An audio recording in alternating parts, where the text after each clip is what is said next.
제일 좋은 소식은 지금이 최악입니다. 폭탄 뇌졸중을 막아라. 뇌졸중 전문의 이승훈 교수님이십니다. 뇌졸중이 뭔가에 대해서 좀 얘기를 해주십시오, 교수님. 예, 그러니까 뇌졸중이라는 말이 단어가 참 이상하죠. 그렇죠. 예. 그러니까 뇌졸이 뭐 이렇게 쓰러진다라는 건지 중이라는 말로 끝나는 의학 질병명은 이거 하나밖에 없어요.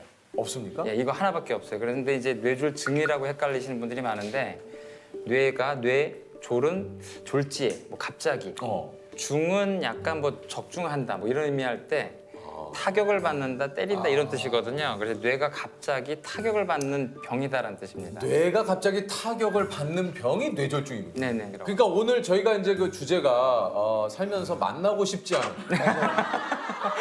그러니까 진짜. 만나고 싶다고 해서 보는 줄 알았는데. 그러니까 오늘 저희가 그러니까 특집이 교수님 죄송해요.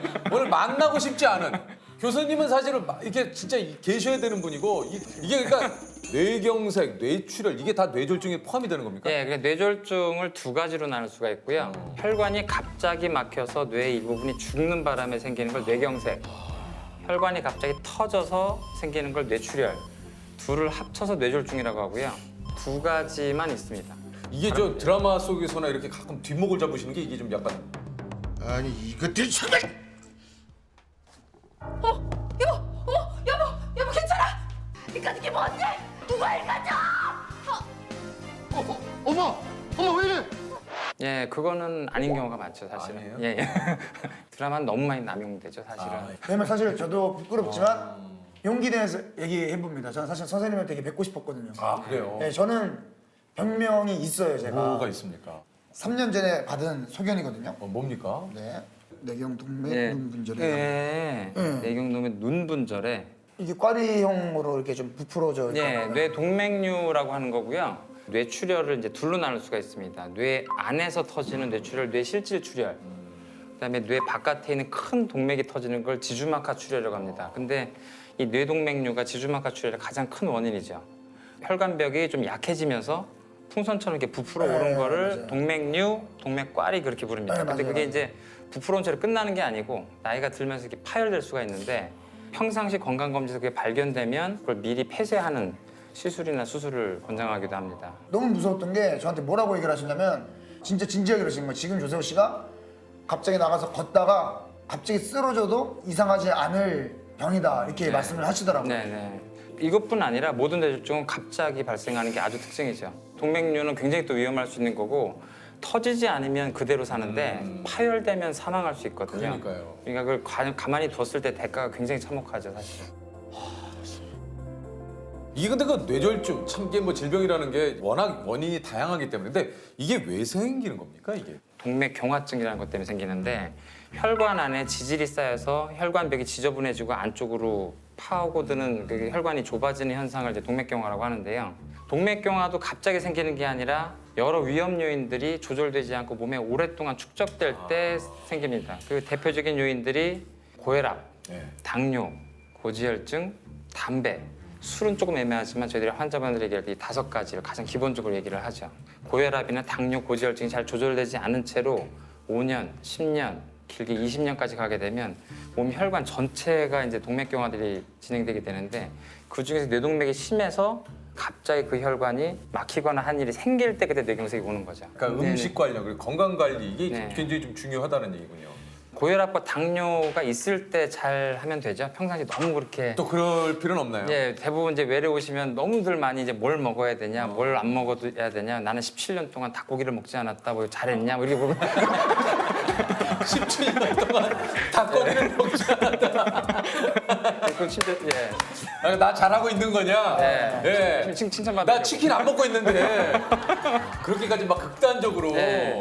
그럴 필요는 없고. 네, 오늘 당장 드시라고 그랬죠. 드셔야 된다. 그러면 좀 그것까지 뇌졸중 아까 좀 얘기를 했지만 이게 전조 증상이 어떻습니까?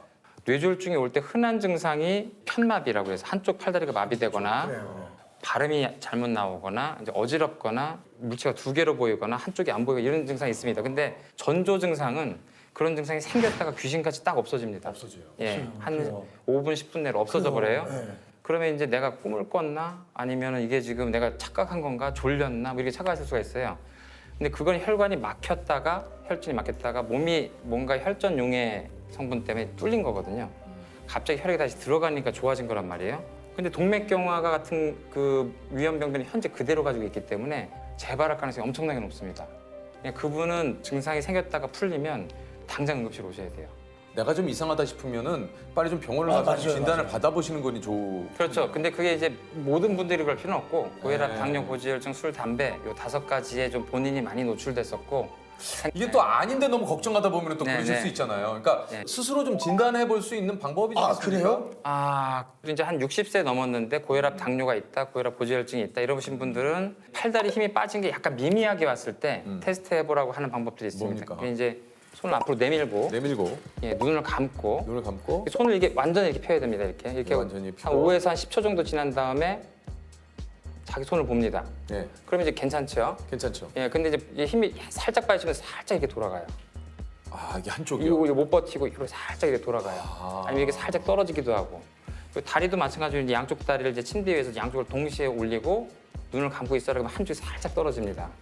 그래서 이제 그걸 본인은 못 느끼겠는데 아주 경미한 위약이 있을 때, 마비가 있을 때 테스트 해보라고 하고요. 발음 같은 경우는 약간 발음이 이상한 것 같다 그러면 이제 간단한 발음 3가지. 맘마, 랄라, 가가 3가지 해봅니다. 그게 이제 발음이 뭉개지면 이 환자 구음장애, 발음장애가 있다. 아, 맘마, 맘마, 가가, 랄라, 갈라. 예, 맘마가 이제 입술에서 나는 소리고요. 맘마, 랄라는 맘마, 경국에서 나는 소리고 가가. 라라. 가가는 이제 연국에서 나는 소리니까 그 3가지를 간단하게 빨리 테스트 해보는 거죠. 아 여기 또 이제 테스트 또 하나가 뭐가 있습니까? 얼굴 찡그림을 하라고 합니다. 사실은 얼굴이 보통 약간 비대칭이라서 사실 뇌졸중이 생겼을 때 얼굴 찡그림은 좀 확실하거든요. 그래서 이 해보라고 했을 때 이걸 땡기지 못하게 척 처지시는 분들이 많이 있어요. 뇌졸중이 생기면. 그래서 이제 이쪽이 처졌을 때 이쪽에 마비가 있다. 그럼 이쪽에 뇌졸중이 생겼을 가능성이 있다라고 생각을 하죠. 네, 대칭입니다. 예. 네, 네 대칭. 뭐 뇌졸중을 또 예방하는 거 이게 요거 좀 네. 예방할 수 있다 하는 거 좀 있습니까? 암이라는 병은 다른 예고 없이 그 암이라는 병이 찾아오지 생기고 마. 감염도 갑자기 찾아오는 거지만 뇌졸중은 합병증입니다. 고혈압이나 당뇨, 고지혈증 이런 게 오랫동안 축적이 돼서 계속 혈관에 스트레스를 줄 때 동맥경화가 생기는 거니까 사실은 고혈압하고 당뇨 같이 아주 진단하기 쉬운 이 질환을 평상시에 잘 진단하는 게 굉장히 중요하죠. 고혈압. 사실은 진단이 너무 쉬워요. 평상시 집에서 팔뚝혈압계로 혈압을 자주 재보시기만 하면 140에 90을 넘는 게 조금 흔하다. 그럼 고혈압일 가능성이 높은 거고 당뇨 같은 경우는 1년에 한 번씩 피검사로 딱 한 가지만 그냥 하시면 됩니다. 그 당화혈색소라는 수치가 있는데요. 네. 6.0을 넘어가면 이제 당뇨될 가능성이 높아진다. 근데 고혈압이든 당뇨든 처음부터 갑작스럽게 심하게 나타나는 게 아니고 서서히 올라가거든요. 네. 서서히 올라갈 때 초기에 2가지를 잘 잡으면 그대로 갑니다, 사실. 사실 혈압이 200이 돼도 본인이 모르거든요. 계속 모르고 있다가 그걸 수년, 수십 년 살다가 나중에 혈관이 완전히 심한 동맥경화가 된 상태에서 발견되거나 더 심하게는 혈전이 생겨서 막혀서 불구가 된 상태로 이제 병원에 오시게 되는 경우가 굉장히 많은 거죠. 그러니까 이제 평소에 잴 수 있는 이 고혈압, 이 혈압만 재도 네. 이것을 평소에 관리를 잘하면 네. 뇌졸중은 걱정을 안 해도 될 것 같다. 그렇죠. 거의 네. 걱정을 안 해야죠. 근데 뇌졸중이 병 중에서 그래도 좀 희망적인 부분은 처음 발생했을 때가 제일 심합니다. 그 다음부터는 대부분 환자분 치료에 의해서 거의 다 나아져요. 좋아져요. 100% 좋아지는 사람도 있고 경미하게 좋아지는 사람도 있고 그대로 가는 사람도 있지만 처음 만났을 때가 제일 나빠요. 그래서 환자분들한테 제일 좋은 소식은 지금이 최악입니다. 이게 좋은 소식입니까? 저 어쨌든 내가 지금 최악이라는 소리인데 더 나빠질 내가 네. 그러니까 지금이 최악이니까 앞으로 나아질 만 네. 남았다. 지금부터 점점 좋아질 겁니다. 많은 환자분들을 또 치료하셨겠지만 좀 기억에 남는 환자분들도 좀 있을 것 같아요. 뇌졸중이 생길 만한 분이 아닌데 이분은 뭔가 몸 안쪽에 그동안 몰랐던 암이 있었을 것 같고 그 암세포에서 나온 성분 때문에 혈전이 생기고 뇌경색이 생긴 것 같다고 짐작이 될 때가 있어요. 처음부터. 암이 있을지 모르니까 이제 암 검사를 해보겠다. 이 해서 보면 이미 4기. 예, 왜냐하면 뇌졸중이라는 합병증이 생길 때까지 암세포가 진행된 경우가 많기 때문에 대부분 말기. 상태가 뇌졸중을 치료하는 게 문제가 아니고 환자분한테 이제 한 달 이내에 돌아가실 가능성이 굉장히 높다. 근데 본인도 그걸 잘 못 받아들이겠고 환자 보호자분들 못 받아들여서 그 치료할 때 뜨거운 가슴도 중요하지만 그 환자분 본인의 삶을 정리할 기회를 박탈하게 돼요. 굉장히 차가운 이성으로 설명을 해줘야 될 때가 있거든요. 그래서 근데 그런 좀 설명을 할 때 이게 참 어제도 어머님은 지금 이미 굉장히 심한 뇌출혈과 뇌경색으로 돌아가실 가능성이 절반 이상이고 앞으로도 좋아진다 하더라도 보호자분을 알아보기 힘들거나 대화가 안 되거나 휠체어에 타게 될 가능성이 높다. 그래도 그런 확실한 예후에 대해서 좋을 때 어떻고 나쁠 때 어떻다 이런 얘기를 듣는 게 보호자분들이 굉장히 속 시원해 하세요. 더 이상 치료를 하지 말고 이제 편안하게 계실 수 있는 것으로 많이 이제 안내해 드리려고 처음에 굉장히 강하게 얘기하죠. 근데 이게 사실 이게 받아들이기가 참 쉽지가 않을 것 같아요. 특히 가족분들이 사실은 저 같은 경우도 이제 아버지가 백혈병으로 돌아가셨기 때문에 치료를 너무 고집하다가 5개월 동안 투병하시다가 그냥 돌아가셨거든요. 그 당시 이 정도 상태에서는 평균 한 5년 정도 사니까 그 사이에 백혈병이 재발할 거다. 근데 2개월 만에 재발했어요. 제가 그때 전공이 3년 차였는데 빈혈을 내가 진단을 못하다니 눈만 까봐도 되는데 이게 집에서 아버지라고 진찰도 안 한 거예요. 어지럽다는데 괜찮아 이런 거죠. 그러니까 나중에 보고 응급실에서 아버지 눈을 까고 제가 깜짝 놀랐어요. 너무 낮아서 헤모글로빈 수치가 너무 낮아서 굉장히 부끄럽더라고요. 항암 치료하고 조금 관해됐다가 다시 이제 암세포가 나오고 또 암세포가 나오고 이랬던 거였죠. 이제 포기하고 아버지가 이제 삶을 정리할 수 있게 자세히 지금 상황을 설명하고 그때 그래도 아버지랑 대화할 수가 있었거든요. 이제 어머니 그걸 도저히 받아들이지 못하시고 그러다 보니까 그대로 끌려가서 아버지가 본인 상황도 모른 채로 나중에는 혼수 상태가 되고 돌아가셨어요. 병이 악화되는 과정에서 자기가 어떤 상태고 어떻게 악화되고 있는지 제대로 설명을 들어본 적이 없는 거예요.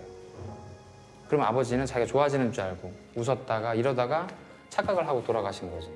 내 몸이니까 내가 결정을 할게. 그 말이라도 스스로 할 수 있게 다 정보를 줘야 되는데 우리가 정보를 다 막은 거죠. 듣지 못하게. 우리가 다 듣고 그리고 우리가 판단해서 얘기를 하고 자기가 가진 병도 끝까지 다 알 권리가 있다고 생각해요. 환자는. 아버지의 그런 병과 관련된 기억은 앞으로 환자를 만날 때 어떻게 해야 되는지에 있어서 굉장히 중요한 교훈을 준 케이스라고 생각해서 항상 곱씹어보죠. 어떻게 의사를 시작하신 겁니까? 원래 의사를 시작한 것도 좀 애매하게 시작이긴 했는데 공부를 하다 보니까 갑자기 의대에 왔더라고요. 그러니까 공부 잘했으니까 오신 거잖아요. 공부를 얼마나 해야 갑니까 여기 의대를. 지금까지 되게 예. 이미지 좋았거든요. 근데 갑자기 마지막에 약간 교수님 근데 약간 헛물어지네. 헛물어졌어요. 교수님 손으로 오늘 확 밀었죠 지금. 저 정말 뭐 진짜 사실은 공부 잘하셨고. 의대를 가겠다는 결심으로 오게 된 건 아니었고 그냥 집안의 기대 때문에 나도 모르게 이제 그렇게 그러셨구나. 들어온 다음에 환자를 보는데 힘들어요, 굉장히. 한 3시간 정도 외래를 보는 동안 환자를 한 60명에서 한 70명 정도 봐야 됩니다. 3분을 채 못 써요. 그러니까 이제 굉장히 높은 수준의 지식을 전달하고 환자들한테 앞으로 삶에 대해서 얘기하고 싶은데 그러기 힘드니까 알게 된 지식이나 아니면 알게 된 물질이나 이런 것들을 좀 소개하고 싶습니다. 그래서 사실은 알게 된 지식에 대해서 논문을 많이 쓰고 최근에 좀 교과서도 쓰고 특히 뇌출혈, 지주막하 출혈 환자들 이제 사망하지 않게 만드는 그런 신약을 이제 2012년부터 연구한 게 있어서 그거를 지금 신약으로 꺼내기 위해서 굉장히 노력 중입니다. 그래서 사실은 개인적으로 생각하는 좌우명이 있는데 스티브 잡스가 돌아가시기 전에 이제 항상 했던 얘기 중에 굉장히 유명한 말이 이 대우주에 네가 흔적이라도 남기지 않으려면 여기 뭐하러 태어났냐라는 말이 있고 무하마드 알리 같은 경우는 수많은 명언을 남겼지만 네 꿈이 만약에 너를 두렵게 하지 않는다면 그 꿈은 충분히 크지 않은 것이다 라는 말이 있습니다. 그래서 저희가 그 무하마드 알리의 명언은 나비처럼 날아서 벌처럼 벌처럼 살아. 나비처럼 날아서 벌처럼 쏴라. 근데 무하마드 알리가 그런 얘기도 했습니까? 뭐라고 그랬다고요? 무하마드 이 알리가? 꿈이 크다.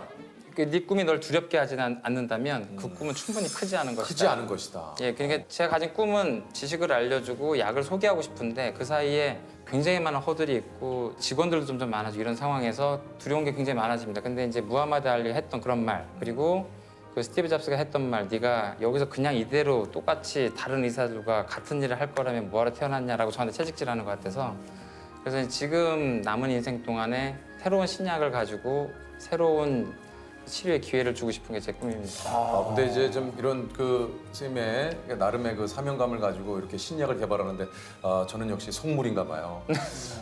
신약 바이오주구나. 신약. 이건 어떤 또 바이오주지.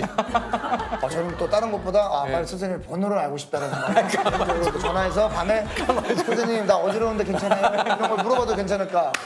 아니 근데 정말로 좀 얘기하셨듯이 이게 좀 신약이라는 게 빨리 좀 개발이 돼가지고 이게 좀 많은 환자분들께 근데 저는 이제 궁금한 게 신약이 만약에 나오기까지 선생님 뭐 무식한 질문일 수도 있지만 왜 이렇게 오래 걸리는 건가요? 이게 여러 가지 뭐 1상, 2상이 있고 네. 3상이 있고 그러니까 뭐 그러니까 약을 처음에 만들면 동물에서 효과가 있다는 걸 이제 효능 시험을 보고요. 그렇죠. 그 다음에 독성과 이 양리학 상태를 보는 걸 반드시 통과를 해야 돼요. 그래야만 규제기관한테 그 서류를 낼 수가 있거든요. 그 과정에 들어가는 돈이 10억에서 한 20억 원 정도가 필요합니다. 그러니까 약을 개발했어도 투자를 받지 못하면은 서류를 낼 수가 없어요.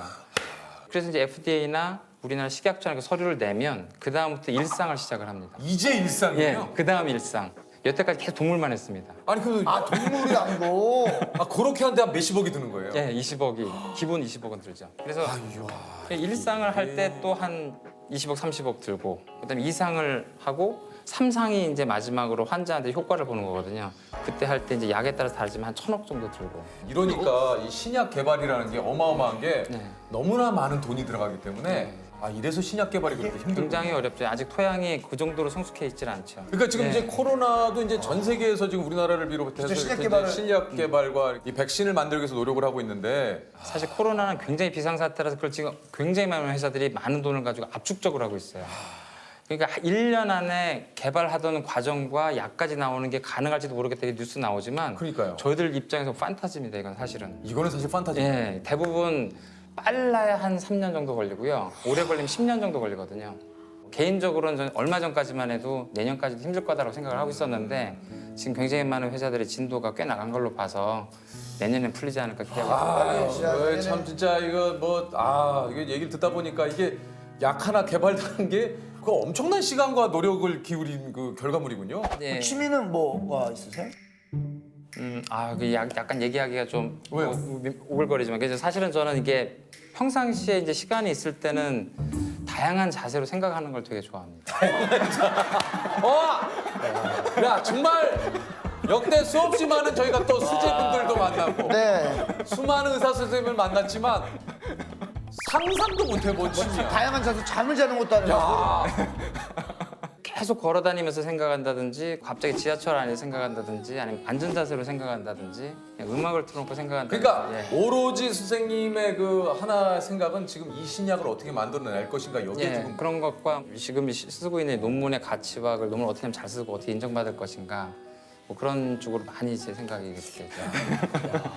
그러니까 이게 아까 얘기했잖아요. 꿈의 크기가 네가 뭐라 그랬더라? 아까 알리가 뭐 나비처럼 알리가- 날아서 벌처럼 자, 그거 할 거 알리가 아니면은 얘기도 하지 말아라. 네가 어? 꿈을 꿀 거면 벌처럼 날아라.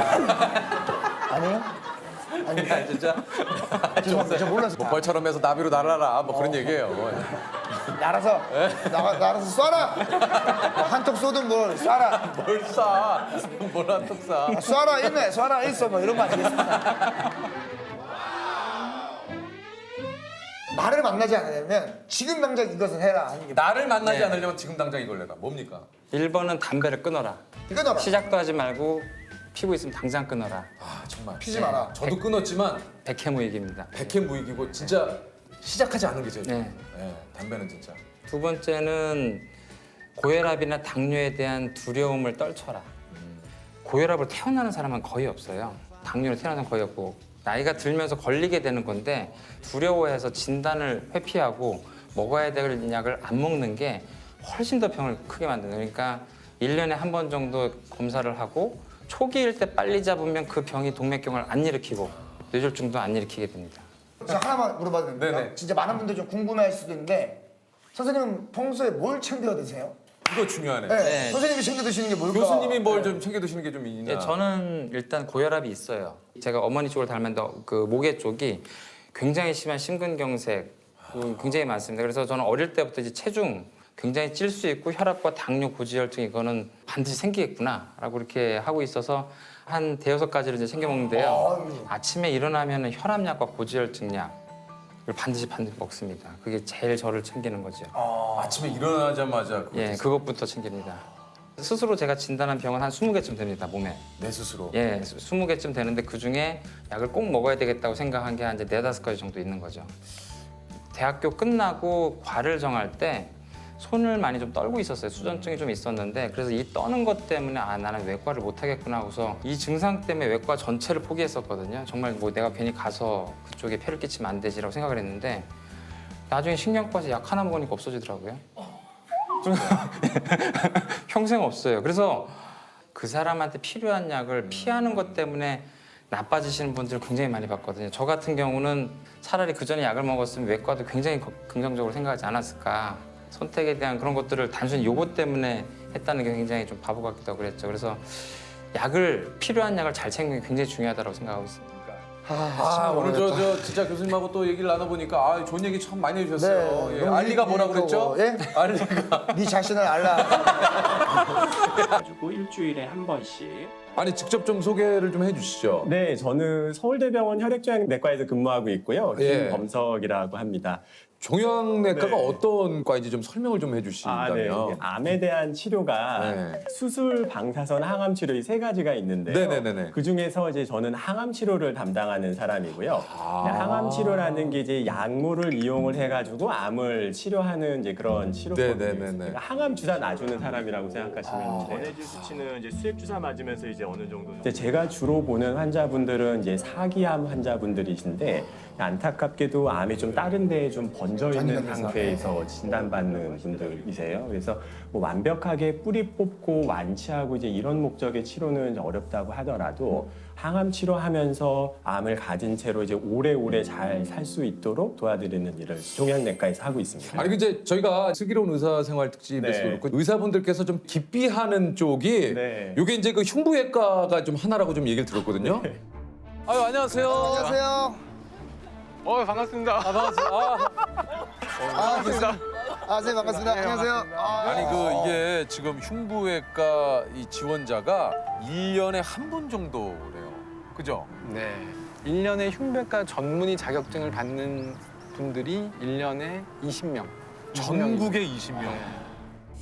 어떻습니까? 이게 맞아요. 종양내과는 좀 의사분들께 좀 아유, 저희도 이 종양내과가 네. 좀 기피하는 과 중에 하나예요. 그래요? 네. 이게 좀 환자분들도 중환이 많고 좀 어려우신 환자분들도 예, 예. 많고 아무리 치료를 잘 해도 결국에는 좀 돌아가시게 되는 경우도 많고 그러니까 전공의 선생님들이 저희 과를 전공을 잘 안 하려고 그러죠. 그래서 내과 속의 흉부외과라고 볼 수 있는 약간 그런 정도의 여기는 또 네. 종양내과는 내과 쪽의 흉부외과입니다. 네.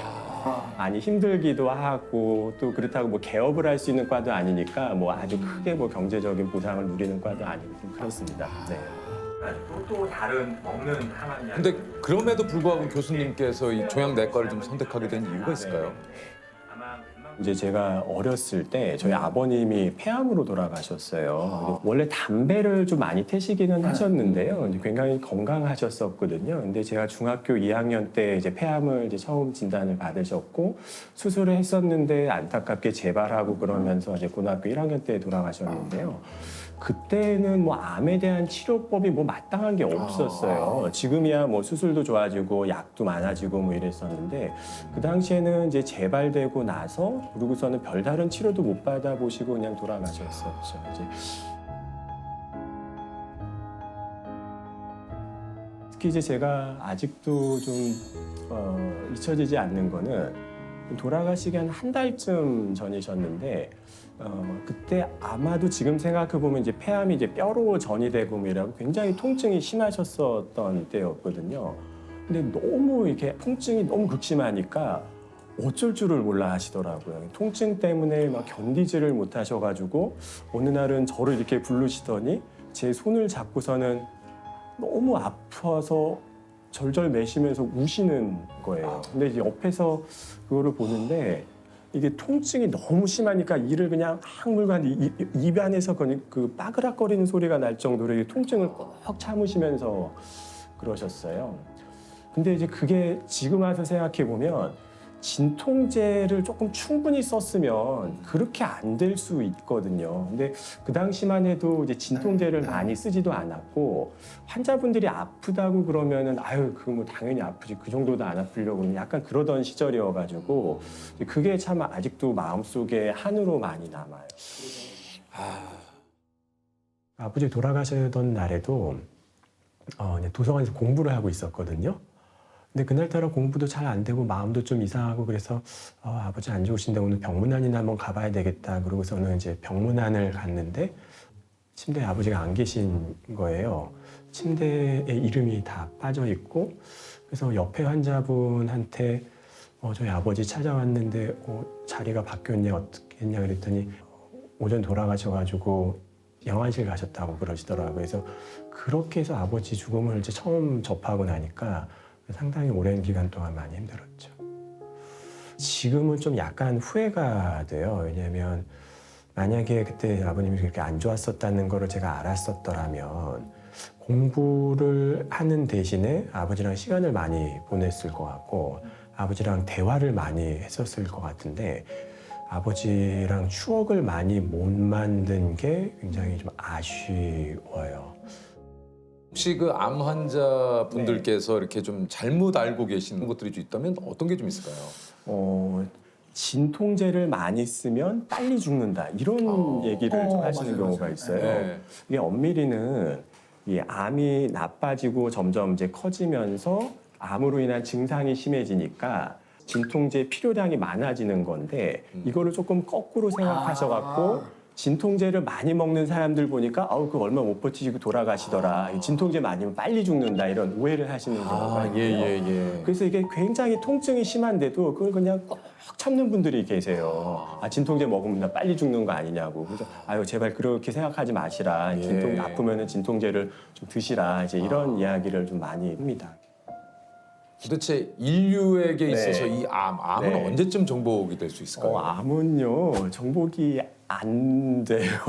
안 돼요? 제가 말을 좀 너무 극단적으로 해가지고 죄송한데요. 안 됩니까? 네. 이게 암이라는 병이 기본적으로는 노화와 관련되는 병이거든요. 사람이 이제 나이가 많이 들수록 유전자가 잘 고장이 나게 되고 그 유전자가 하필이면은 이제 암과 관련되는 유전자가 고장이 나게 되면 암에 걸리는 건데요. 환자분 한 분 한 분의 개별 환자의 암은 완치가 될 수 있어도 인류가 멸망하지 않는 한 암이라는 병이 완전히 없어질 수는 없는 병입니다. 그래서 지금은 이제 평균 수명이 워낙 많이 늘어나다 보니까 암이 굉장히 많이 흔한 병이 되기도 했고 그럼에도 불구하고 굉장히 공포스러운 병이기도 하니까 도대체 우리는 암을 언제쯤 정복할 수 있을까 이제 이런 생각을 하는 건데 약간은 저는 관점을 바꾸는 게 좀 필요하다고 생각을 해요. 암을 완전히 뿌리 뽑고 없애고 이런 거는 안 되지만 암을 가진 채로 오래오래 그냥 암과 더불어서 잘 살 수도 있는 거거든요. 그런 측면에서는 또 너무 암이 정복이 안 된다고 슬퍼하시거나 그러진 않으셔도 될 것 같아요. 그러니까요. 아니 근데 이게 이제 환자분들을 사실 이제 치료하시다 보면 어느 순간에 이제 남은 시간에 대해서 이렇게 또 얘기를 하셔야 될 때도 좀 있지 않습니까? 근데 이거 참 쉽지 않을 것 같아요. 여전히 어려워요. 그러실 것 같아요.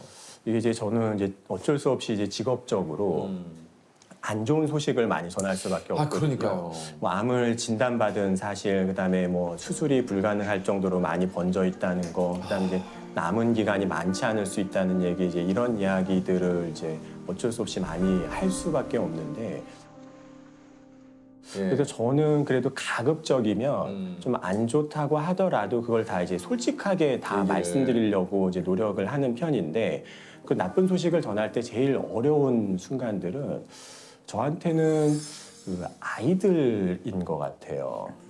가끔 이제 환자분들이 40대 암 환자분들이시거나 그러면 아이들이 뭐 초등학교 고학년, 이제 중학생 이런 경우들이 있거든요. 그러면은 환자분들이랑 또 좀 얘기를 좀 해요. 좀 이제 안 좋으신데 애들도 좀 알고 있냐, 애들한테도 좀 이야기를 했냐. 그러면은 많은 경우에 내가 얘기를 해야 되는데 차마 아이들한테는 얘기를 못 하겠다는 그런 얘기들을 하세요. 그래서 어떤 때에는 가끔 이제 저보고 이야기를 해달라고 하는 경우도 있어요. 그러면 이제 따로 이제 이야기를 해주기도 하는데요. 정말 저도 입이 잘 안 떨어질 때가 좀 많이 있어요. 그렇겠죠. 네, 이제 아버지가 지금 상황이 이렇게 안 좋고 그 다음에 얼마나 이제 못 버티실 수도 있고 정말 힘든 치료를 받고 굉장히 용감하게 병과 맞서 싸우고 있는 거다. 이제 이런 이야기들을 아이들한테 하는데 아이들이 잘 이해하는지는 잘 모르겠어요. 네, 아, 이게 지금 좀 어렵습니다. 예, 진짜 너무 네, 너무 어려울 것 같습니다. 네.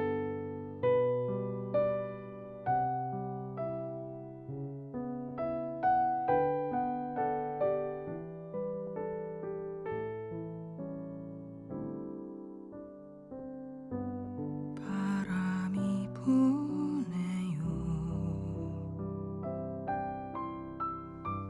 춥진 않은가요?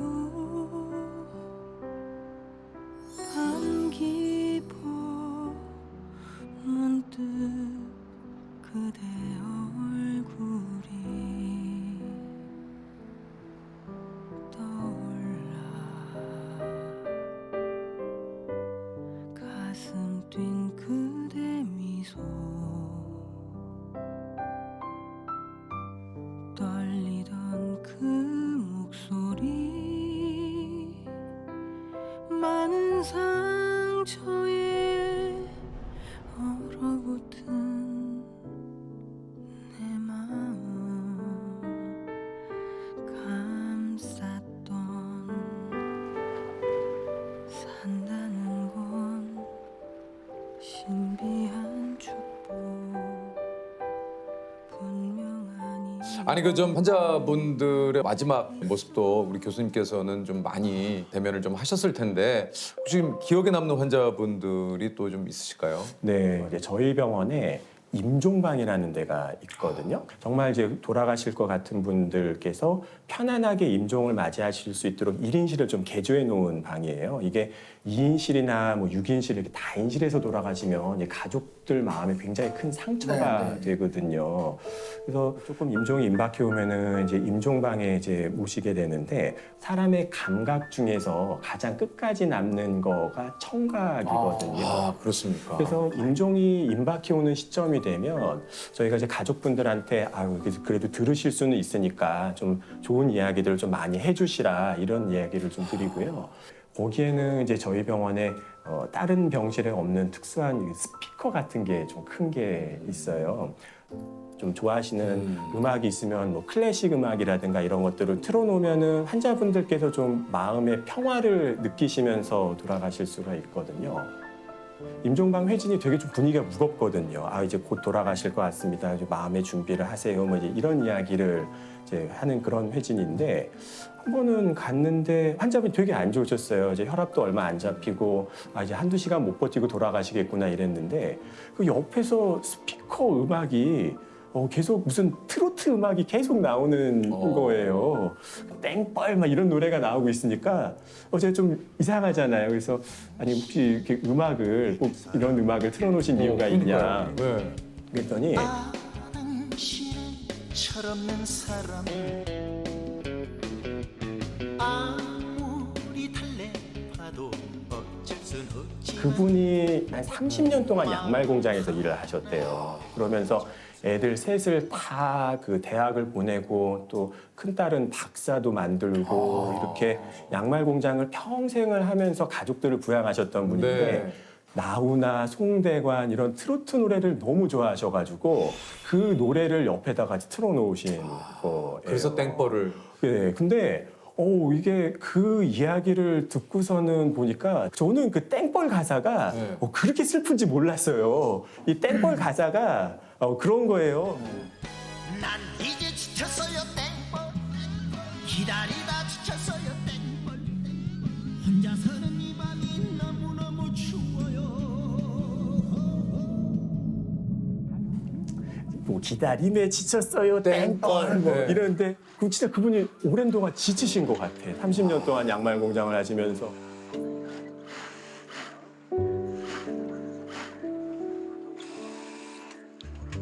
뭐 혼자 서는 이 밤이 너무너무 추워요 이러는데 그때가 겨울이었거든요. 그러니까 정말 저승 가시는 마지막 길이 좀 추우실 수 있겠다. 뭐 그런 생각이 들어갖고 한참을 정말 그 노래를 들으면서 그 임종방에서 보호자분하고 같이 이제 좀 부둥키고 있었던 기억이 좀 나요. 이게 땡벌이라는 노래가 사실 또 네. 그렇게 해서 들으니까. 그러네요. 예. 가사가. 네, 근데 진짜 그분은 그러네요. 그 자기 아버지가 가장 힘들 때 좋아하시는 노래가 뭔지를 가족들은 잘 알고 있었던 거거든요.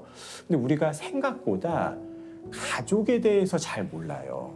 우리 아버지가 어떤 때 힘들어 하시고 힘들 때 어떤 노래를 잘 들으면 모르죠. 기운나 하시고 네. 이런 거를 잘 모르시거든요. 몰라요. 그래서 많은 보호자분들이 그 음악을 조금 좋아하시는 음악을 틀어주시라 그러면은 뭘 틀어야 할지를 모르시더라고요. 근데 그분은 가족분들이 아버님에 대해서 잘 알고 아버님을 좀 많이 사랑했기 때문에 그렇게 마지막 순간까지 힘들지 않게 외롭지 않게 보내드렸었던 마음이 싶습니다.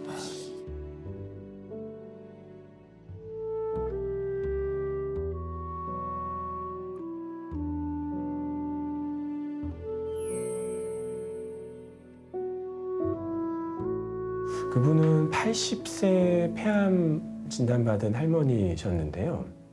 가족분들이 굉장히 적극적인 치료를 원하셨어요. 보험 안 되더라도 비싼 약 이런 거 다 상관없으니까 항암 치료 뭐 최고로 좋은 거로 최고로 비싼 걸로 해달라 뭐 이런 요청을 하셨었던 분인데 정작 그 환자분께서는 힘든 항암 치료를 원치를 않으셨거든요.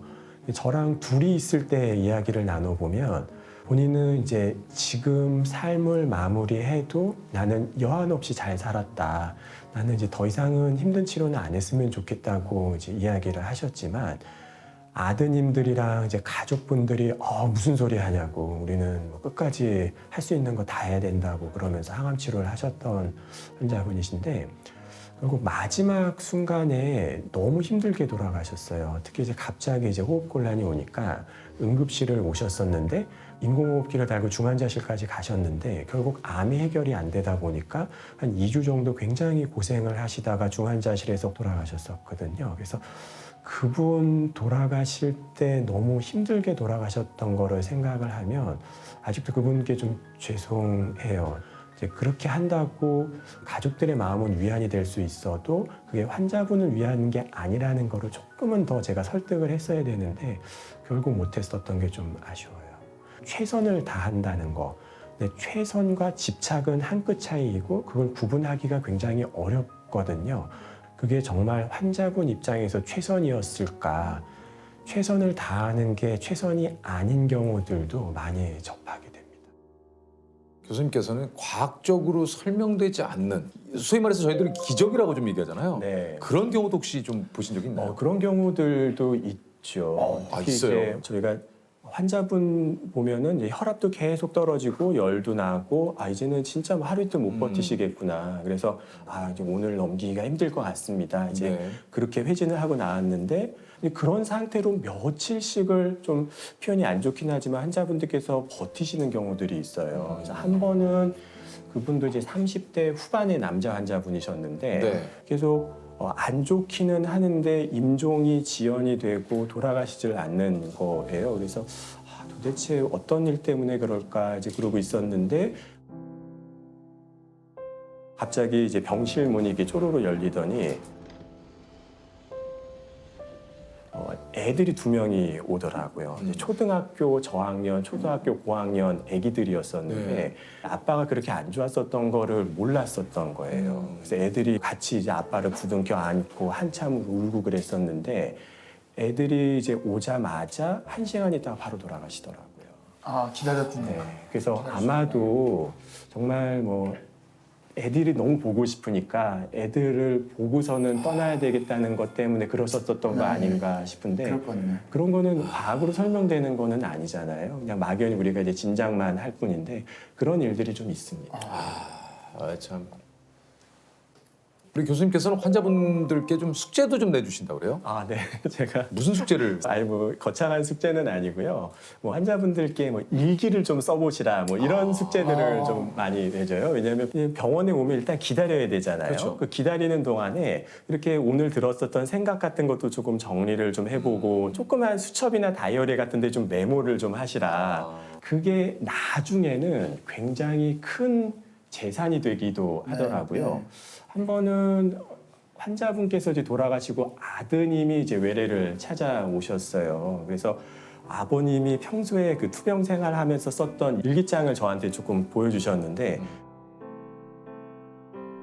그 환자분이 별로 말씀도 없었던 분이세요. 근데 일기도 딱 2줄로 쓰시더라고요. 그래요? 매일매일 2줄씩만. 근데 일기장 한 구석에 아들한테 너무나 미안하다.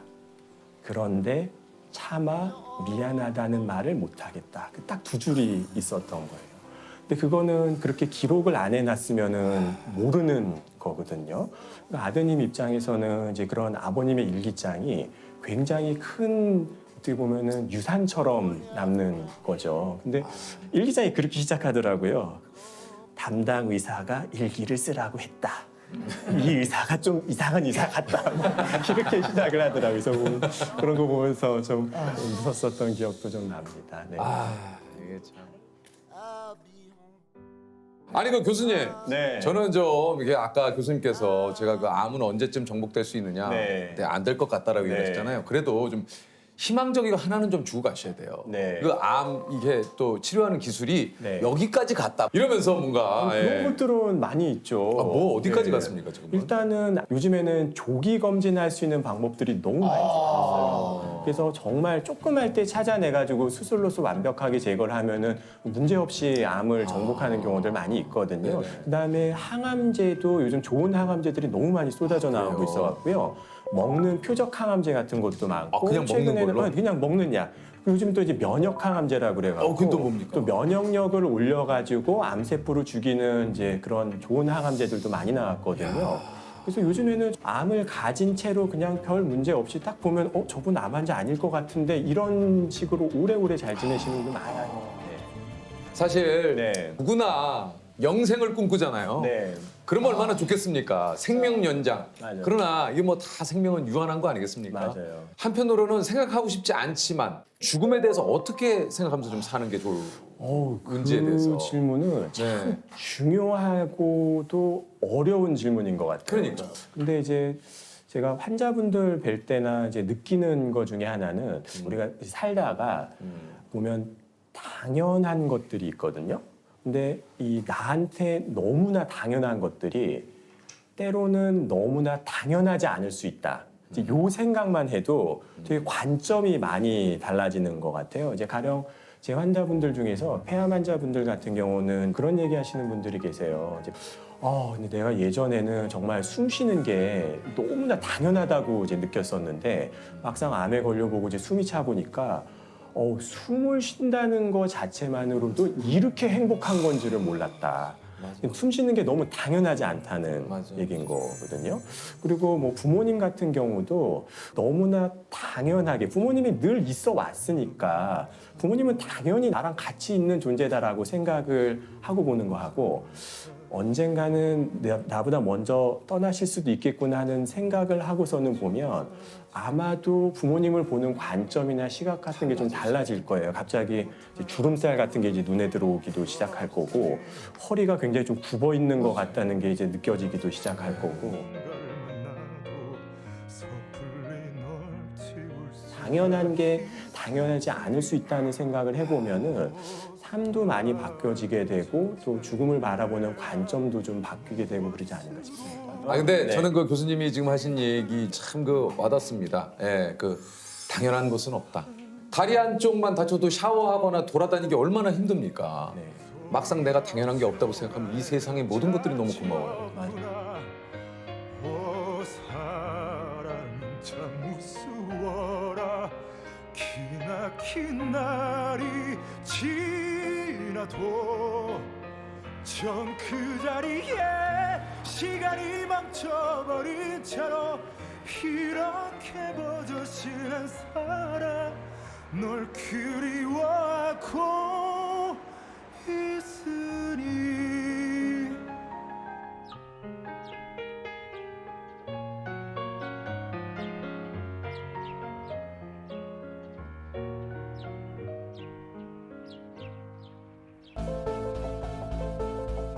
교수님 그 간담체과는 뭡니까? 그 외과 영역 중에서 이제 간, 담도, 췌장 이 세 가지를 집중적으로 이제 수술하는 분야입니다.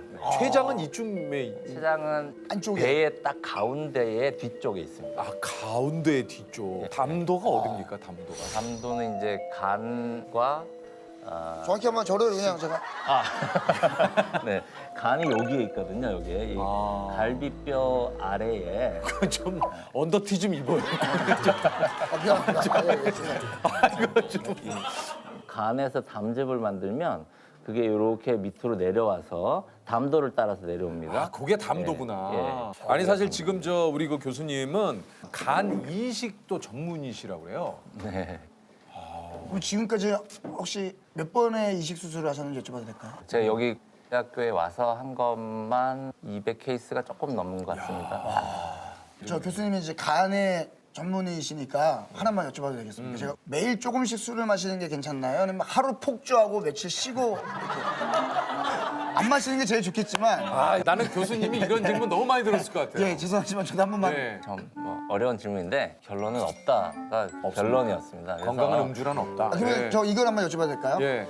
어떤 분들이 이제 이런 얘기를 하거든요. 스트레스를 받는 것보단 차라리 한 잔 술로 좀 푸는 게 낫지 않을까. 요거에 대해서 좀 어떻게 생각하시는지. 한 잔 그러니까 이제 술을 본인이 걱정되는 거죠. 그래서 제가 집에 가서 쫙 씻고 그 호텔 가운 있잖아요. 그거 입고 얼음 도르륵 해가지고 위스키 그럼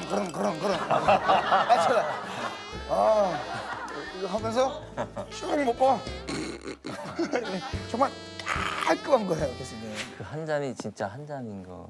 아니 그렇진 않죠. 예. 진짜 한 잔을 드시는 거라면 혼자 드시지 마시고 누군가와 함께 혼자 먹는 건 왜 좀 그런가요? 그런 것들이 이제 대표적인 알코올 의존증의 증상이라고 알려져 있습니다. 네, 그래서 깔끔한데 혼자서 안 마셔야겠네요. 예전에 결혼 이후 이제 일주일씩 집에 못 들어가고 이제 그 하다 보니까 급여 통장을 보고 내 남편이 살아 있구나. 아직도 잘 지내고 있구나. 이런 걸 좀 느끼셨다고 좀 그래요. 제가 레지던트 2년 차 올라가면서 결혼했거든요. 일주일에 뭐 한 반나절 하루 정도 집에 가고 이렇게 했었으니까 이제 뭐 반나절 하루요? 어떻게 보면 그 시기가 아니면 할 수 없는 그런 시점들을 대부분은 이제 병원에서 많이 보내고 가족들하고 많이 못 보내서 그런 것들이 이제 가장 미안하죠. 예. 의사가 되기 위해서는 과정이 어떻게 되는 겁니까 이게? 보통 이제 의과대학 6년을 마치면 의과대학 6년을 마치고요. 4년 하고. 4년이요? 와, 그러려면은 그 과정을 다 거치려면 한 12년 정도를 보내야 되는 거네요. 그렇죠. 교수님도 지금 교수도 한번 쭉 굳이 돌아보시니까. 따져보진 않았는데 따져보니까 그러네요. 아니 이게 저 인턴에는 좀 어떻게 지내는 겁니까? 이게 간단하게 얘기를 하면. 인턴은 병원 안에서 이렇게 계속 안에서 턴 돈다. 여러 과를 계속 돈다. 레지던트는요? 레지던트는 병원에 계속 산다고 레지던트죠. 레지던트 아파트. 레지던트.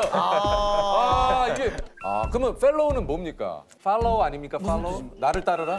팔로 아니고 펠로우. 펠로우. 일하는 동료의 개념에서 아마 온 것 같은데 실질적으로는 뭐 레지던트보다 더 많은 시간을 병원에 있죠. 지금은 그럼 교수님이 제일 왕인 거예요? 그 교수님. 과에서. 조셉 왕이라기보다는 저희 분과만 따지자면은 제가 이제 과장이긴 한데 과장님이시구나. 보통 그 드라마에서도 외과 과장 정도, 과장님. 뭐 내과 과장 이러면 좀 네네. 높으신 분이잖아요. 그렇죠. 예. 그럼 아직 우리 과장님이 올라갈 곳은 몇 군데가 더 있습니까? 아니 이제 궁금해서 아직 이제 그냥 과장님 몇 군데 더 거쳐야 되는 겁니까? 이게? 몇 군데가 더. 근데 이제 일반적으로 이제 정교수가 됐다고 하면 학문적으로는 이제 본인 스스로가 어느 학문을 계속 이제 체계를 가지고 발전시켜 나가는 기본이 다 된 상태고 이제 나머지는 그냥 계속 노력하는 거죠. 예.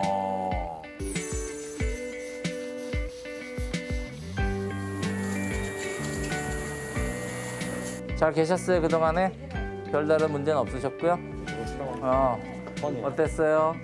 그래도 수치는 많이 좋아지고 있어요. 자꾸 일어나서 좀 움직이고 식사하고 하세요. AST 52에 72로 143에 161에서 많이 나고요. 환자 상태가 안 좋으면 뭐 밤이고 낮이고 주말이고 계속 환자 상태를 체크하고 또 우리가 해줄 수 있는 것이 또 뭐가 더 있나 이런 것들 고민하고 그런 시간들을 보냅니다. 그렇지만 그것은 우리가 이것을 전공하고 환자를 진료하면서 해야 되는 당연한 과정의 일부인 것이고. 아니 사실 좀 뭐 기억에 남는 그 뭐 환자분이나 뭐 그런 것도 좀 많이 있을 것 같아요. 수술하고 나서 이제 뭐 결과가 좋으면 좋게 기억이 되고 이제 안 좋으면 이제 저희한테는 이제 그런 하나하나가 다 상처죠, 아픔이죠. 예. 그런데 제가 미국에 있을 때 이제 젊은 20대 후반, 30대 초반 이 정도 되는 분이었는데 진통제를 한꺼번에 너무 많이 드셔가지고 급성 간부전이 왔어요. 이제 급성 간부전이라는 건 정상적인 간을 가지고 있던 사람이 간이 갑자기 확 다 망가지는 겁니다. 대기를 올렸더니 다행히 한 48시간 정도 만에 기증자가 이제 선정이 됐어요. 아 기증자가 예, 예. 간 이식을 해야 되는 상황. 네네네. 예. 근데 이제 수술을 한참 진행을 하고 있는데 마취 중에 이제 그 뇌파를 검사하는 그런 장치가 있는데 그 수치가 0이 됐다는 거예요. 신경과 교수님이 오셔가지고 받으시는 분이 현재 뇌사 상태가 됐다는 거예요. 아이고야. 근데 또 마침 그때 또 적출팀이 적출해가지고 간은 이미 옆에 와 도착을 있는데 했는데. 그래서 나가서 보호자들한테 여러 가지 상황을 다 설명을 드리고 다른 분한테 결국 이식한 적이 있습니다. 물론 그 받으신 분은 이제 그걸로 잘 회복은 하셨는데요. 하셨지만 조금만 더 어떻게 빨리 이제 수술이 좀 이루어졌다면. 됐다면 그분도 잘 회복하실 수 있었을 텐데 하는 그런 아쉬움이 남죠. 아 이거 찰나의 순간. 수십 통을 전화를 하거든요. 그걸 전체적으로 이제 총괄하는 사람 입장에서는 각 단계별로 1분씩이라도 어떻게 해서든지 당기려고 노력을 많이 하죠. 광주 송정역 측은 의료진의 긴급 요청을 받고 KTX 출발을 2분 늦췄습니다.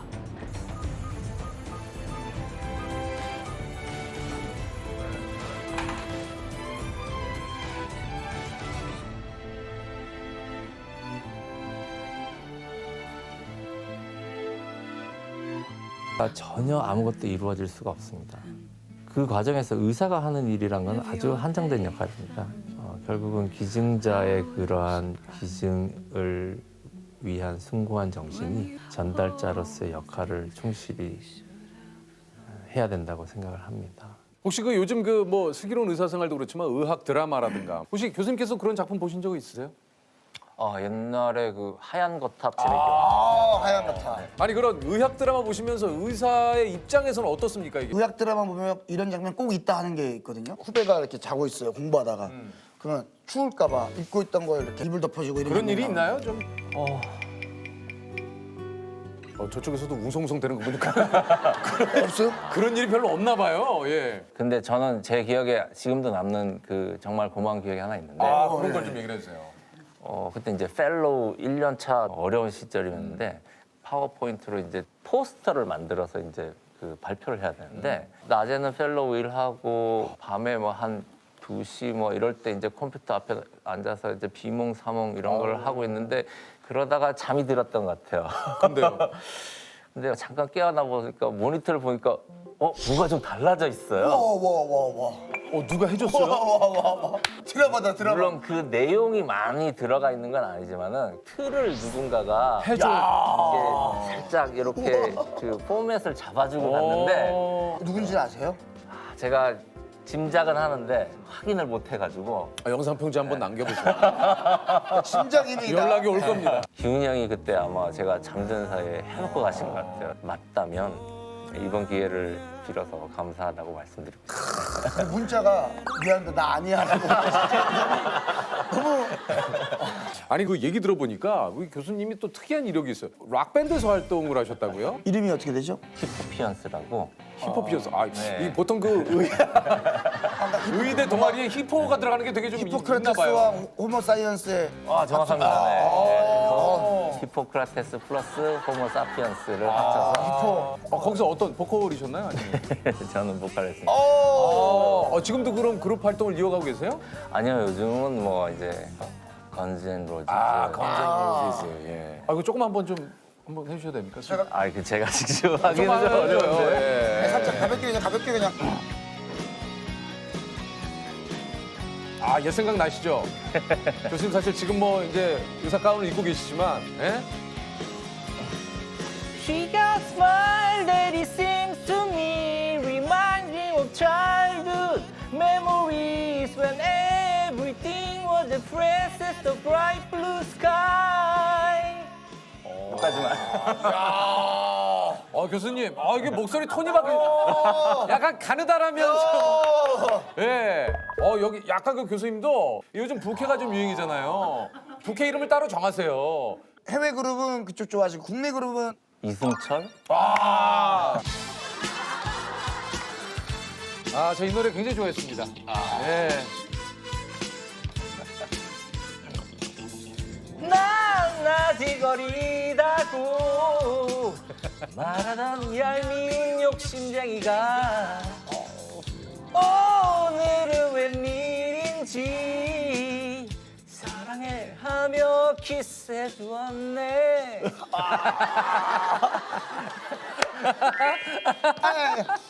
교수님, 이거 곳곳에서 막 저기 주변에서 작게 부르실 거예요. 교수님 지나가시면. 어리다고 널리지 마라. 아니 이 시대별로 이렇게 좀 선호하는 과가 조금 이게 좀 달라질 것 같은데 어떻습니까? 그때도 지금도 인기 있는 과는 이제 성형외과, 피부과. 네.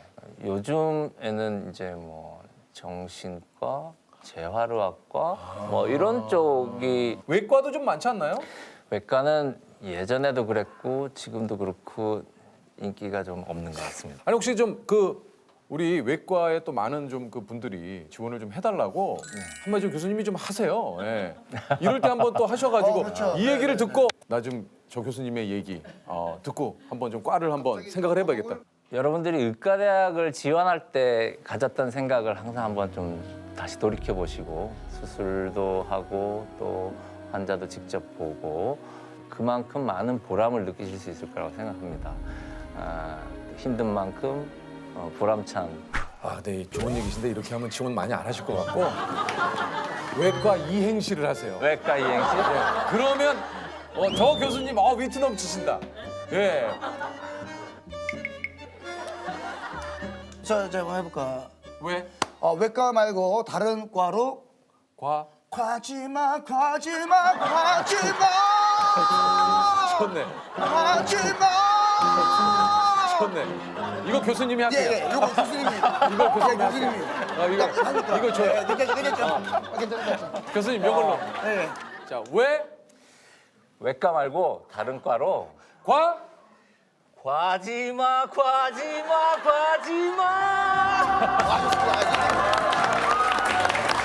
딱 좋아요. 네네네. 정말 이 추억의. 예. 삐삐. 힙합. 혹시 뭐 지금은 안 쓰지만 혹시 좀 연락이 왔으면 하는 이런 거 혹시 있습니까? 지금 중환자실에 멜드 40점으로 지금 한 열흘째 지금 대기하고 있는 분이 있어요. 멜드 40점이라고 하면 이제 대기 점수 중에 최상위 점수입니다. 그러면 빨리 위급한 상황. 네. 한 지금 일주일 넘었는데 아직 연락이 없네요. 그래서 기증자 나타났다는 소식이 빨리 왔으면 좋겠습니다. 좀 그 소식이 좀 빨리 좀 왔으면 좋겠네요. 예. 알겠습니다. 우리 또 교수님께서 네. 곧 또 좀 그 수술이 좀 있으세요. 유키스? 좋아요. 좋아요. 이제 가죠. 이벤. 첫 번째 힌트에 말씀을 하셨다. 그럼 기회가 없어져요. 세 그래요? 번째 힌트 중에 잘 선택하셔서 네. 답을 한 번만 얘기를 하시면 됩니다. 첫 번째 문제입니다. 여기서 맞추시면 200만 원이에요.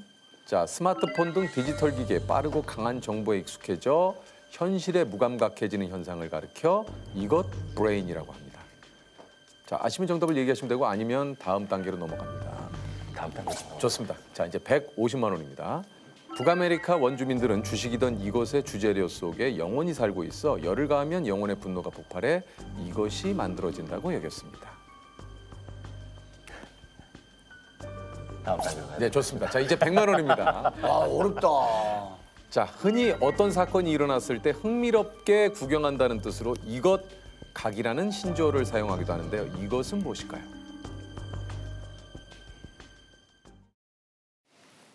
자, 5초 시간 드립니다. 5, 4, 3, 2, 1. 어렵네요. 정답은요? 모르겠습니다. 정답은 팝콘입니다. 와, 이게 몰랐어. 아, 이게 팝콘 각이군요. 하지만 기회가 또 있습니다. 있어요. 네. 자, 요거라도 좀 잘 하나 뽑으셔야죠. 이게 자꾸 걸리네. 예, 아, 네.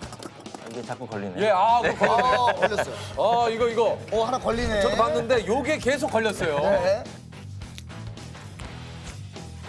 자, 교수님. 전기 통하는 겁니까? 통하는 겁니다. 별로 안 좋은데. 전기 통한대. 오. 자, 무선 청소기. 야, 이것은 이것은 야, 이거 묵직하네요, 교수님. 와, 이런 날이 오네요.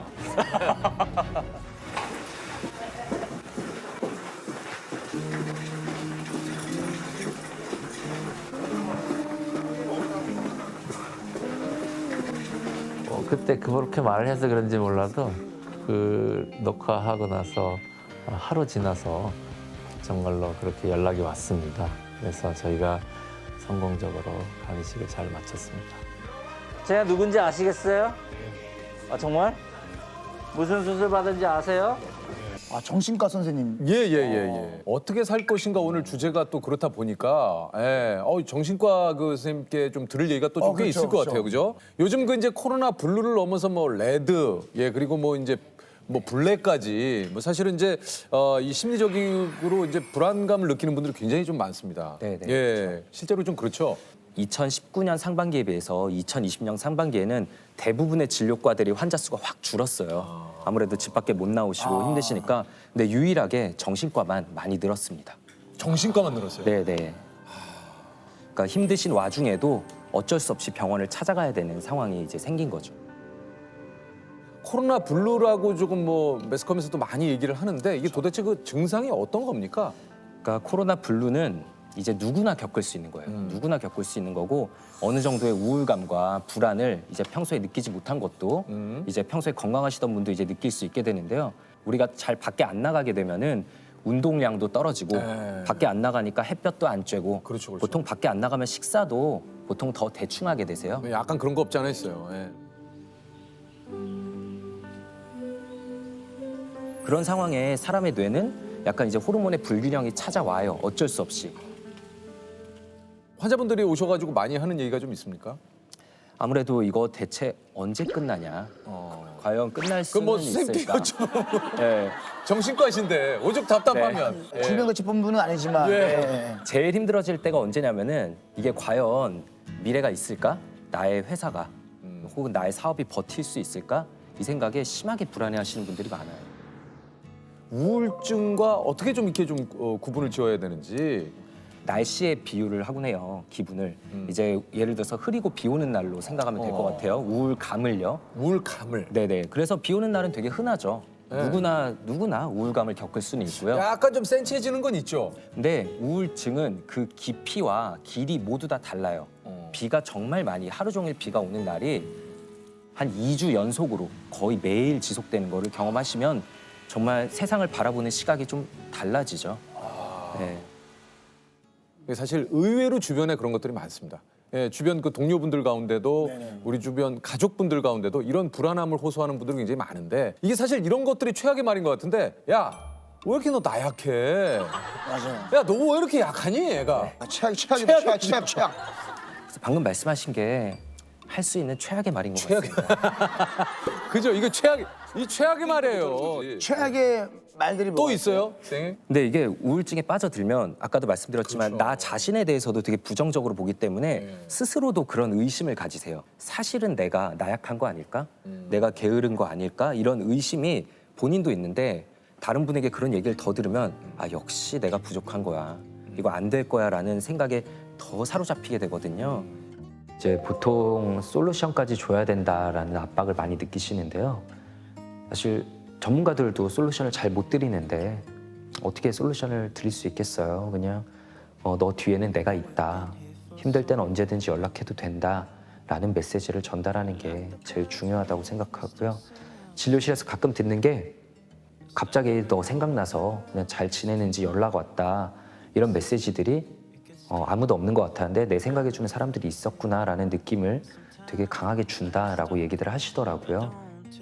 뭐 깊이는 다를 수도 있겠지만 저도 막 예전에 우울한 적도 있고 막 혼란스러울 때 병원에 한번 가볼까 이런 생각도 해봤는데 네. 사실 용기가 안 나는 거예요. 그러니까 예전보다 지금은 좀 많이 나아졌다고 하긴 하는데 그래도 좀 환자분들께서 오셔서 그런 얘기 많이 하지 않나요? 엄청 고민하다 오시죠. 네, 엄청 고민하다 오시고 혹은 본인은 용기를 내서 오셨는데 이제 뒤늦게 약봉투나 이제 결제 내역 같은 걸 보고 이제 가족분들이 못 가게 막으시는 경우도 가족분들이 못 가게 막는 경우도 있어요? 네, 그런 경우도 꽤 있습니다. 약을 그냥 부모님께서 압수해 버리는 경우도 있고요. 네. 그러니까 이 정신과에서 주는 약에 대한 이런 것들이 좀 의존성이 생기고 내지는 이런 것들이 지속적으로 먹을 시에는 좀 위험하다 이런 얘기를 좀 많이 듣는데 어떻습니까?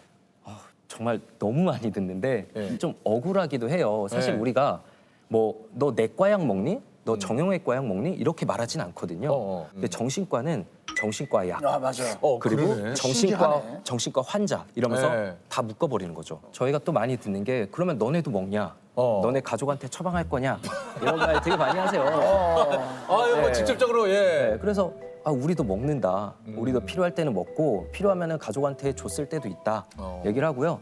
사실 지금도 되게 유재석 님이 옆에 계시니까 너무 떨리고 그래요? 긴장이 되는데 네. 제가 어제 진료 보면서 내일은 꼭 약을 챙겨 가야겠다. 뭔 약을 챙겨와요? 좀 긴장을 줄여주는 약이 있는데 청심환 같은 거요? 네, 비슷한 약이 있죠. 이 뒤에서 이제 마치 알사탕 나눠 먹듯이 또 이렇게 약간 좀 들어가고 긴장을 그러는데 줄일 수 있는. 네. 정신과 선생님이신데 어떤 게 가장 떨리시는 거예요 지금? 사실 그 비현실감이란 얘기를 정신과 용어로만 쓰지 제가 겪어보게 될 줄은 몰랐는데 이게 지금 진짜 현실인지 약간 좀 헷갈리네요. 그럼 저는 어떻습니까? 덜 떨리는 것 같아요. 확실히. 현실감. 현실감. 네. 그 좀 처음 진료한 환자분이 좀 기억이 나십니까? 딱 정신과 전공의가 돼서 병동에 들어가면 제 환자분이 순식간에 갑자기 여러 명이 생겨요. 되게 경험 많은 척 인사를 드리는데 사실 처음인데. 사실 이제 처음이잖아요. 그렇죠. 이제 그분들이 저보다 정신과에 대한 경험이 훨씬 더 많아요. 그러니까 그렇죠. 더 선배님. 이게 선배죠. 자칫 잘못하면 그분들한테 수가 읽히거든요. 그렇죠. 맞아요. 이분 초짜인데. 네. 잘 모르니까 두리번거리면서 다니고 뭐 이제 물어보고 막 이러잖아요. 그래서 저는 굉장히 초짜인데 어쨌든 그분들이 또 의지할 사람은 저밖에 없어요, 사실. 1년차 전공의는 주로 조현병과 조울증 같은 좀 중증 정신질환을 가진 분들을 담당하게 되는데요. 이게 좀 그 조현병이라는 게 구체적으로 좀 뭡니까? 이제 환청과 망상 같은 것에 주로 힘들어하시는 분들이죠. 그게 조현병이구나. 네. 처음 만났을 때 이제 본 분 중에 기억나는 분이 이제 하루 종일 이제 머릿속에 본인을 욕하는 소리가 들리는 거예요. 진짜. 그냥 환청인 줄 알면 흘려들으면 되는 거 아니라는데 그 소리를 직접 겪게 되면 이게 환청이라고는 생각을 못 해요. 그럴 때 이제 사실 도움을 청할 거는 저밖에 없죠. 그렇죠. 그래서 하루에 정말 100번씩 저를 이제 막 부르세요. 100번이요? 네, 막 병동에 이제 간호사님들 계신 스테이션에 가서 이제 제 담당 전공이 불러달라. 그러면은 저는 다른 분하고도 상담하다가도 또 전화가 오고 이러면은 이제 그분의 마음을 알긴 아는데 그래도 저도 사람인데 이제 약간 지치기도 하고 그래서 제가 빨리 약을 잘 쓰고 좀 증상을 조절해 드려야 되는데 그게 사람 마음처럼 잘 되지도 않고 되게 답답하고 무력감을 느낄 때가 많았던 것 같아요. 그 조울은 뭐예요? 이제 흔히들 기분 변화가 좀 심한 사람을 너 조울증 있는 거 아니냐 이렇게 그렇게 얘기하는데 얘기를 좀 많이 하죠. 그게 또 대표적인 이제 오해죠. 그냥 기분 변동이 심한 정도가 아니라요. 이제 조증 상태일 때는 완전히 다른 사람이 됩니다. 잠이 줄어들어도 하루에 뭐 한두 시간만 자도 멀쩡하고 에너지가 넘치고 진짜요? 네, 그러니까 사업을 벌이고 돈도 펑펑 쓰고 그런데 나중에 후회할 때가 이제 많죠. 거기서 멈추는 게 아니라 내 스스로를 내가 아주 엄청난 사람이구나, 내가 능력을 가진. 더 나가면 이제 사람이 아니라 내가 신이구나, 대단한 존재였구나라고 이제 느끼게 되는 경우들이 있고요. 야, 이 조울증도 진짜 얘기 들어보니까 참 이게 무서운 병이네요. 근데 저는 한편으로 굉장히 감정 노동이실 것 같은 게 오시는 분들이 밝은 소식으로 오는 경우보다는 거의 대부분이 저 좀 도와주세요 선생님이잖아요. 대부분이. 감정에는 이제 전염성이 있다고 해요. 맞아. 그래서 이제 저희 교과서에도 나와 있는 내용인데 뭐예요? 자살률 1위인 직업이 이제 정신과 의사라고 하거든요. 오우. 진짜요? 네. 그리고 저도 특히나 힘든 얘기들 많이 들었다 싶은 날은 나올 때 진짜 좀 뭔가 에너지를 다 쓴 느낌이고 세상이 좀 어두워 보이기도 하고 진짜 힘든 일이 많고 안 좋은 사건들이 이렇게 많구나라는 생각도 좀 많이 들고요. 가장 힘들 때는 좀 언제입니까? 아무래도 이제 저희는 환자분을 잃었다고 표현을 하는데요. 좀 먼저 스스로 선택으로 떠나실 때가 이제 제일 힘들 때죠. 되게 정적인 진료실이지만 응급실하고 비슷하다고 생각을 해요. 정말 죽음의 경계선에 있는 분들을 자주 뵙게 되거든요. 가끔은 다른 과가 부럽다 느낄 때가 있는 게 그런 때는 언제입니까? 뭐 피검사나 뭐 영상 검사를 하면은 그분의 정확한 그 진단이나 그분의 이제 중증도 같은 게 수치로 나오잖아요. 근데 저희는 그런 게 없어요. 이제 제가 진단 도구가 되어야 되는 거죠. 정신과 진료실은 굉장히 비밀스러운 곳이잖아요. 내가 제대로 진료를 하고 있는 건지 다른 분에게 검증받을 수도 없고 다른 분들의 진료를 제가 볼 수도 없어요. 그러니까 더더욱 무섭기도 하죠. 과연 이걸 그냥 돌려보내도 되는지, 다음 주에 저분이 과연 예약돼 오실지, 환자분을 잃게 되면 이런 생각이 필연적으로 따라와요. 내가 아니라 다른 분에게 갔다면은 금방 나을 수도 있지 않았을까? 살다 보니 인생은 이것이다. 아 이거 좀 진짜 한마디로 정의하기는 좀 쉽지 않은데. 인생은 어쩌다, 대부분 어쩌다 결정되고 어쩌다 흘러가는 것 같습니다. 어쩌다. 네. 지난번에 저희가 어쩌다 특집을 했는데 선생님 어쩌다로 표현을 하셨네요. 진료실에 오시는 분들도 힘들어진 게 그분들의 탓이 아닌 경우가 대부분이에요. 그냥 어쩌다 보니까 코로나가 올 줄 누가 알았습니까? 맞습니다. 그냥 어쩌다가 그렇죠. 이렇게 힘들어진 맞아요. 거고 또 막 너무 힘들고 미래가 없을 것 같아 보여도 시간이 지나다 보면 어쩌다 또 풀려 나가는 게 대부분 사람들의 인생인 것 같더라고요. 맞습니다. 뭐 이렇게 또 우리도 실내에 지금 이렇게 들어와서 계속 있는 게 뭐 어쩌다 보니 그렇죠. 무슨 뭐 이렇게 된 거 아니겠습니까? 네네네. 예. 뭐 솔직히 말씀드리면 이제 못 나가겠어요. 지금. 이게 너무 익숙해져서. 아침 9시부터 6시까지 어떻게 걸어. 솔직하게. 자 한번 여쭤보겠습니다. 유퀴즈? 예스. 예스. 세상에서 가장 아름다운 무덤이라고 불리는 이것은요, 무굴 제국의 황제 샤자한이 죽은 아내를 추모하기 위해 만든 건축물입니다.